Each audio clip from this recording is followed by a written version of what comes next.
What's going on, everybody? This is Alan Anthony from Phone Tech at Work, and today we have the quick review of the Nexus 6P. So, let's start the video, show you what I'm talking about.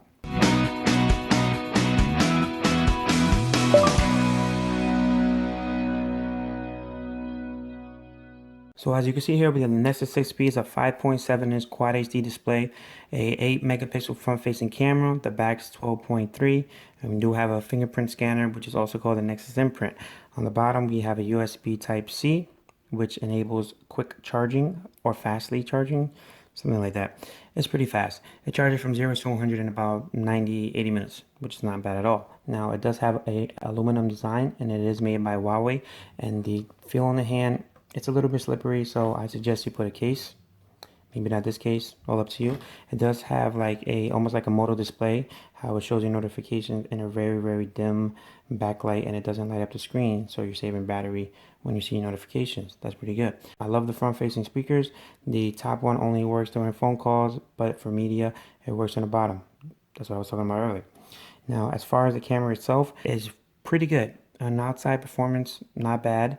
I've seen better by the Note and the S6. And as far as the front facing, it's not bad at all. It does have a little bit of a wide angle, which is pretty dope. So you can include a lot more people in your selfies. So let's talk about the negatives. Now, it doesn't have a micro SD expansion. It doesn't have a removable battery. It does get a little bit warm, but it's not really overheating. I haven't seen any warnings about overheating or not. One thing I don't like here is how the buttons are a little bit too close to each other. Every time I want to press the power, it would hit the volume up. Every time I want to hit the volume up, it would hit the power. And if you put this case on, I cannot even take a screenshot with the thing. So if you like doing screenshots, I do not recommend this case. Or if you want to drill a hole there, because it does add a little bit of mush. So do you see how the cutout is really together and not really separate? That's what happens. So the number one question everybody keeps asking is, does the phone overheat? I did have a video test here, but I found out I wasn't recording it. All right, so I was playing Asphalt 8. The monitor temperature was at 92. I played a whole race, and it was still at 92, 93, 94. Not bad. Highest I've seen it go is about 100, 100.3. Not bad at all. Now, it does feel like it's a little bit warmer because you do have a aluminum design, so it actually adds more warmth to it. Now, as you can see, I am sweating. And as you can see, it does add a little bit of fingerprint. So all you gotta do is wipe it down, or you put it in the case. Doesn't matter, up to you. So as far as the stock wallpapers that you get the wallpapers here. I did actually download this one. You get this, this, this, this, this. Now, I've been hearing some things about how the headset quality is not that great. I'm not sure. I don't have any Beats. I don't have any Audio Technica because all I have is my Apple EarPods, my Samsung AirPods.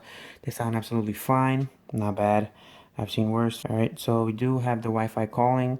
You do have to enable it. If you do want to add the battery indicator, you do have to turn that on by enabling developer options. So if you want to enable developer options, all you gotta do is just hit the build number, I think like 3-4 times, and then you can enable the system UI tuner by holding down the menu. Now, if you want to check that out, we do have quick settings, status bar, show embedded percentage. I do not know why they don't include that. Just have it there. I want to know the battery. I don't want to guess what it is. Now, as far as battery life, I'm happy that I brought into that. Battery life, amazing. Highest I've got, 6 hours, 10 minutes of screen on time. Not joking. Beast mode on the phone. Now, on a regular, I get like 5 hours, 5 and 20 minutes sometimes. I try to max it out as much as I can. I'm always on the phone.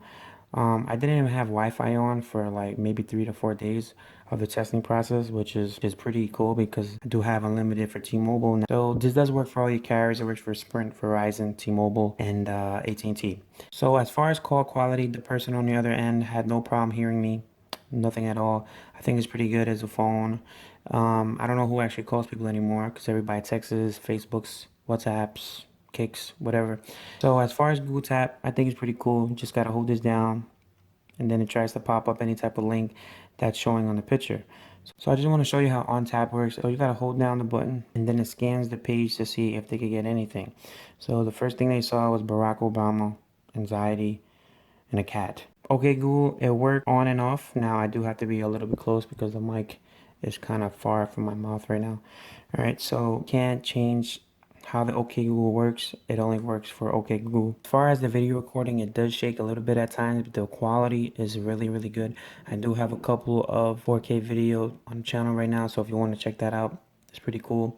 You cannot do 60 frames per second. I've tried. It's not in the stock app settings, so I did actually download a couple of other apps to try to do it, but I'm not seeing that enable at all. So we do have the video stabilization, 4K, 720. There's no 60 frames per second for either. Front 8 megapixels, 12.2. I heard it was 12.3. I guess it's 12.2. I'm wrong. That's about it for the review, guys. If I missed anything, please let me know. I know you guys are gonna hate about the review about I'm just holding a phone like this, but who cares? It's a very great phone. If you have the Nexus 5, upgrade. If you have Nexus 6, upgrade. If you have the Note 5, hesitate about it, but I do like how smooth this phone is. So if you don't use the S Pen, if you don't use the multitasking, dual screen on the Note 5, this is the phone for you. The battery is amazing. Camera quality, top notch. Not the best in the world, but it will work. Fingerprint scanner, best. Fast charging, best. It does what it have to do at a reasonable price, starting at $499 for the 32 gig model. I do have the 64 gig. It came installed with 240 megabytes used out of, I think, like 52, 50, 58, something like that. Not exactly sure on the exact amount. It's a pretty dope phone.